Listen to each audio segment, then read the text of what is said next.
વિશ્વ આરોગ્ય સંસ્થા દ્વારા વર્ષ 2008થી 25 એપ્રિલ વિશ્વ મલેરિયા દિવસ તરીકે મનાવવામાં આવે છે.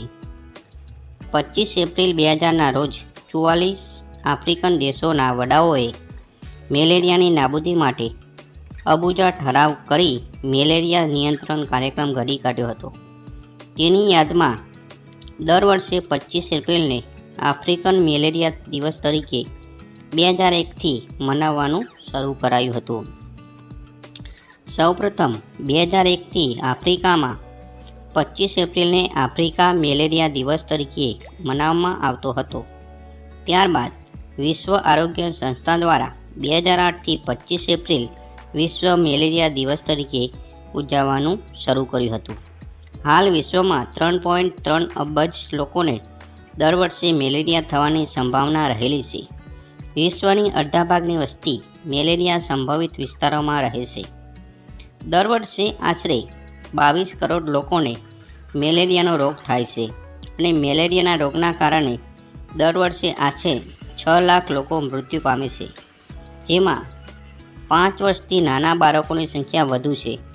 જો મેલેરિયાની સમયસર યોગ્ય રીતે સારવાર કરવામાં ન આવે તો તે પ્રાણઘાતક પણ બની શકે છે.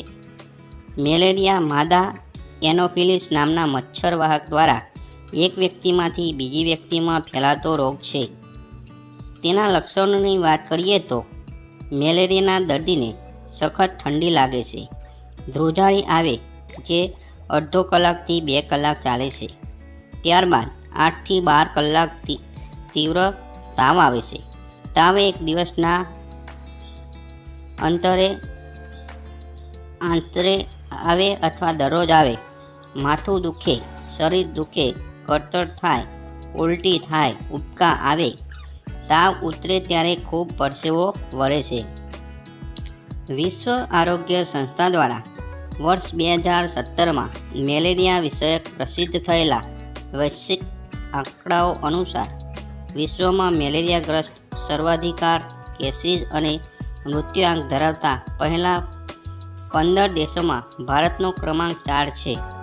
ભારતમાં મુખ્યત્વે ગુજરાત, રાજસ્થાન, કર્ણાટક, ગોવા, મધ્યપ્રદેશનો દક્ષિણ ભાગ, છત્તીસગઢ, ઝારખંડ, દિલ્હી અને ઉત્તર પૂર્વીય રાજ્યોનો સમાવેશ થાય છે.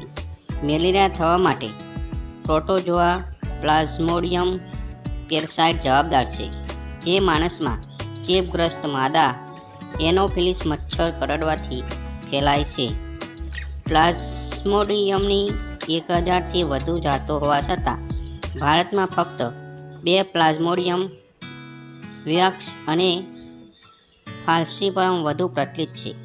મેલેરિયા સામાન્ય અને ઘાતક બંને રીતે થતા જોવા મળે છે. દર વર્ષે 25 એપ્રિલ વિશ્વ મેલેરિયા દિવસ તરીકે ઉજવાય છે. રાજ્યમાં મેલેરિયાના રોગ પ્રત્યે વધુને વધુ જાગૃતિ આવે અને મેલેરિયા મુખ્ય ગુજરાતના નિર્માણ માટે રાજ્યનું આરોગ્ય વિભાગ સંપૂર્ણ સુસજ્જ છે. ભારત સરકારના માર્ગદર્શન અને સહયોગથી વર્ષ 2030 સુધી મેલેરિયા મુક્ત ગુજરાત નિર્માણનો લક્ષ્ય પ્રાપ્ત કરવા માટે આરોગ્ય વિભાગ દ્વારા સઘન આયોજન હાથ ધરાયું છે.